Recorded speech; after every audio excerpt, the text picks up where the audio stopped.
கதை எழுதி முடிச்சோன்னா ஒன்று தெரியும், இந்த படம் வந்து நாங்கள் பண்ண முடியாது மியூசிக்கல் இல்லாமல், musical film, it is a musical film. நான் ஃபஸ்ட்டு வந்து சொன்னது பிரேம் சார்ட்டு போயிட்டு, சார் ஹாரிஸ் சார் பண்ணால் சூப்பராக இருக்கும், ப்ளீஸ் பேசுங்க அப்படின்னு. நான் வந்து சாரோட வந்து ரெஸ்பெக்ட் ரொம்ப ஜாஸ்தி ஹாரிஸ் சார் மேலே எனக்கு. ஏன்னா அவரோட மியூசிக்கை நம்ம வந்து எல்லாரும் சொல்கிற மாதிரி நான் பார்த்து வளர்ந்து சொல்ல முடியாது.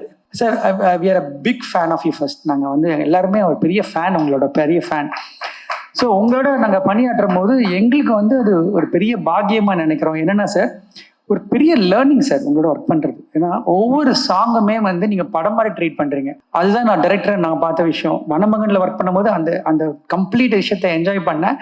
எனக்கு தெரியும் நான் என்ன மாதிரி எக்ஸ்பீரியன்ஸ்குள்ளே வரப்போகிறேன்னு எனக்கு தெரியும். நான் இந்த படத்தில் நான் வந்து ஒவ்வொரு சாங்குமே கிட்டத்தட்ட சார் வந்து 1 month எடுத்துக்கிட்டாங்க. அந்த 1 monthம் வந்து எவ்ரிடே 12 hours ஒர்க் பண்ணுறாங்க. சார் தான் கீபோர்டு வாசிக்கிறாங்க, சார் தான் சாங் லிரிக் எடுக்கிறாங்க, சார் தான் வந்து ஃபைனல் பண்ணுறாங்க எல்லாமே. So big pillar for the film. Because சரி படம் முடிஞ்சிருச்சு, சாங் ஷூட் பண்ணிட்டோம். அதுக்கப்புறம் ரீரிகார்டிங்க்கு வந்து எத்தனை மந்த்னு சொல்ல முடியாது, அவ்வளோ மந்த் வந்து ஒவ்வொரு சீனும் சார். ஐ திங்க் இந்த படத்தை வந்து பிஃபோர் ஆர்ஆர் ஆஃப்டர் ஆர்ஆர்னு பிரிச்சிடலாம். ஏன்னா அந்த அளவுக்கு இந்த படத்தை வந்து தாங்கி நிற்கிற இந்த படத்தோட ஹீரோ ஹாரிஸ் சார் தான். அதை நான் வந்து மனசார சொல்கிறேன் சார். இந்த படம் வந்து